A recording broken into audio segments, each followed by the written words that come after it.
Friends, welcome back to my channel. ಎಲ್ಲರೂ ಹೇಗಿದ್ದೀರಾ? ಎಲ್ಲರೂ ಚೆನ್ನಾಗಿದ್ದೀರಾ ಅಂತ ಅಂದ್ಕೊಂಡಿದ್ದೀನಿ. ನಾನಿವತ್ತು ಯಾವುದೇ ರೀತಿ ರೆಸಿಪೀಸ್ ಶೇರ್ ಮಾಡ್ತಾ ಇಲ್ಲ, ಅದ್ರ ಬದಲಾಗಿ ವೀಡಿಯೋಸನ್ನು ಹಾಕ್ತಾಯಿದ್ದೀನಿ. ಈ ವಿಡಿಯೋಸ್ ಏನಂದರೆ, ಲಾಲ್ಬಾಗಲ್ಲಿ ಫಲಪುಷ್ಪ ಪ್ರದರ್ಶನ ನಡೀತಾ ಇತ್ತು. ಸೊ ನಾವು ಅಲ್ಲಿಗೆ ಹೋದಾಗ ಅಲ್ಲಿ ಸ್ವಲ್ಪ ವೀಡಿಯೋಸನ್ನು ತೆಕ್ಕೊಂಡಿದ್ದೆ. ಈ ಒಂದು ಫಲಪುಷ್ಪ ಪ್ರದರ್ಶನ ಪ್ರತಿ ವರ್ಷವೂ ನಡೆಯುತ್ತೆ. ಈ ವರ್ಷ 216ನೇ ಫಲಪುಷ್ಪ ಪ್ರದರ್ಶನ.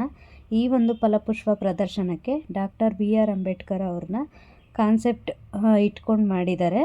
ತುಂಬಾ ಅಂದರೆ ತುಂಬ ಚೆನ್ನಾಗಿತ್ತು. ನನಗಂತೂ ಫಸ್ಟ್ ಟೈಮ್ ಹೋಗಿತ್ತು ಈ ಒಂದು ಫ್ಲವರ್ ಶೋಗೆ. ತುಂಬ ಖುಷಿಯಾಯಿತು. ಜೊತೆಗೆ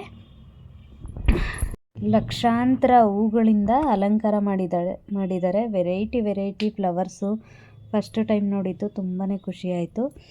ಹಾಗೆ ಈ ಒಂದು ಕಾನ್ಸೆಪ್ಟು ತುಂಬ ಇಷ್ಟ ಆಯಿತು ನನಗೆ. ಈ ಒಂದು ಫಲಪುಷ್ಪ ಪ್ರದರ್ಶನ ಆಗಸ್ಟ್ 8ರಿಂದ ಸ್ಟಾರ್ಟ್ ಆಗಿದೆ ಮತ್ತು ಆಗಸ್ಟ್ 19ವರೆಗೂ ಇರುತ್ತೆ.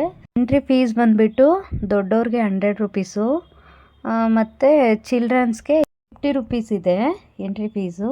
ಜೊತೆಗೆ ಇಲ್ಲಿ ಯಾವುದೇ ರೀತಿ ಪ್ಲಾಸ್ಟಿಕ್ನ ಅಲೋ ಮಾಡ್ತಾ ಇಲ್ಲ ಮತ್ತು ಖಾಸಗಿ ವೆಹಿಕಲ್ಸ್ನು ಅಲೋ ಮಾಡ್ತಿಲ್ಲ.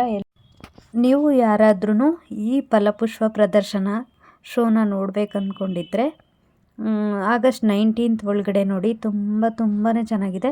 ಹಾಗೆ ಈ ಸರಿ ಏನೋ ಸ್ಪೆಷಲ್ಲಾಗಿ ಇದು ಮಾಡಿದ್ದಾರೆ, ಅಕ್ವೇರಿಯಮ್. ಅದು ಒಂದು ನೋಡೋಕ್ಕಾಗಲಿಲ್ಲ, ನಮಗೆ ಟೈಮ್ ಆಗಿಬಿಡ್ತು, ಆ ಕಡೆ ಹೋಗೋಕ್ಕಾಗಲಿಲ್ಲ. ಅದು ತುಂಬಾ ಚೆನ್ನಾಗಿದೆ ಅಂದರು. ಈ ಒಂದು ಫಲಪುಷ್ಪ ಪ್ರದರ್ಶನಕ್ಕೆ ಹೋದರೆ ಎಲ್ಲನೂ ನೋಡ್ಕೊಂಬರ್ಬೋದು. ಬಟ್ ನನಗಂತೂ ತುಂಬಾ ಇಷ್ಟ ಆಯಿತು. ನೋಡ್ಕೊಂಬನ್ನಿ. ಇನ್ನೂ ವೀಡಿಯೋಸ್ ಇದೆ.